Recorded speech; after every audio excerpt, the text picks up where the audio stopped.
ഏറ്റവും വലിയ വില്ലന്മാർ. കാരണം കാട്ടിൽ പോയിട്ട് മൃഗങ്ങളെ ഉപദ്രവിക്കുകയാണ് ചെയ്യുന്നത്. എൻ്റെ സന്ദേശമുണ്ട്, ഒരു മെസ്സേജ് ഉണ്ട് പടത്തിൽ. കാരണം അവർ ഇങ്ങനെ വരുന്നില്ല ഉപദ്രവിക്കാൻ, നമ്മളങ്ങോട്ട് ആനയാണെങ്കിലും മൃഗങ്ങളെ ഉപദ്രവിക്കാനായിട്ട് പോകുന്നതിൻ്റെ ഒരു സന്ദേശം തന്നെ പടത്തിൽ.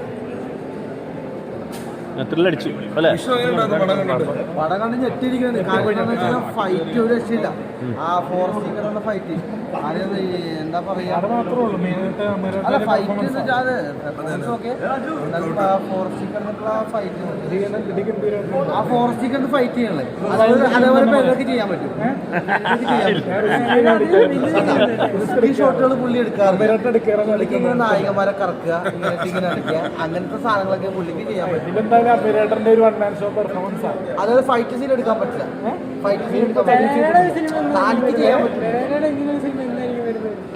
പുള്ളിയുടെ ആനയിലിട്ടൊരു പടം വരുന്നുണ്ട്, കാട്ടാനും പെരേരയും അല്ലേ.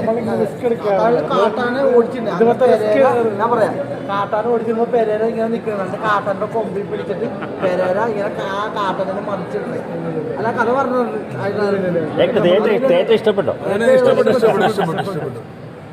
റിസ്ക് എടുക്കാനായിട്ട് അമീറേട്ടനൊക്കെ തയ്യാറായപ്പോൾ റിസ്ക് എടുക്കുന്ന വേഷം ചെയ്യാൻ പുള്ളിക്ക് പേടിയാണ്. കാരണം വിഷ്ണു നായകനാവുന്ന ഒരു പടത്തിൽ തന്നെ റിസ്ക് എടുക്കുന്ന വേഷം പറഞ്ഞിട്ട് റിസ്ക് എടുക്കാൻ പറ്റൂല, ഒന്നിനും റിസ്ക് എടുക്കാൻ പറ്റില്ല, അതാണ് പുള്ളിയുടെ പ്രശ്നം. പക്ഷെ പടം എന്തായാലും ഗംഭീരമാണ്, നമുക്കൊരു വൈൽഡ് ഗെയിം എന്റർടൈൻമെന്റ് എന്ന് തന്നെ പറയാം.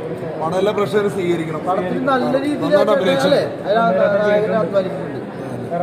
ഒരുപാട് പടങ്ങൾ കണ്ടിട്ടുണ്ട്, പക്ഷെ നായക വേഷത്തിൽ ഇല്ല. പുതുമുഖങ്ങൾ എന്ന് പറഞ്ഞൊരു പടം വന്നിട്ടുണ്ടായിരുന്നു തിയേറ്ററിലാണ് ഞാനിപ്പോൾ കാണുന്ന പടം. പുതുമുഖങ്ങൾ എന്ന് പറഞ്ഞ പടത്തിൽ നല്ല അതെ ആദ്യമായിട്ട് വന്നത്. പക്ഷെ അത് നായകനായിരുന്നു. അപ്പുറത്തുള്ള ഒരുപാട് സെവൻസ് ചെയ്തു, അങ്ങനെ ഒരുപാട് മൂവീസ്. അതെ തന്നെ. ഇത് കൂടാണ്ട് ഒരുപാട് മൂവീസ് ചെയ്തിട്ടുണ്ട് കേട്ടോ. അത് തന്നെ ഒരുപാട് മൂവീസ് ചെയ്തിട്ടുണ്ട്.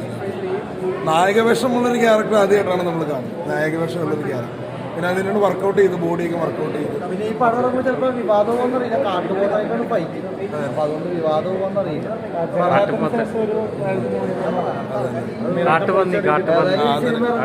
അത് കാട്ടുപോത്തെന്ന് പറഞ്ഞെന്നറിയോ? ഇവനീ പടം കണ്ടപ്പോ എന്നെ ഓർമ്മ വന്നു. അതെ, അപ്പൊ അതൊരു പടം നിങ്ങൾ കാണേണ്ട പടത്തിന് തിയേറ്ററിൽ എന്റർടൈൻ ചെയ്യാം.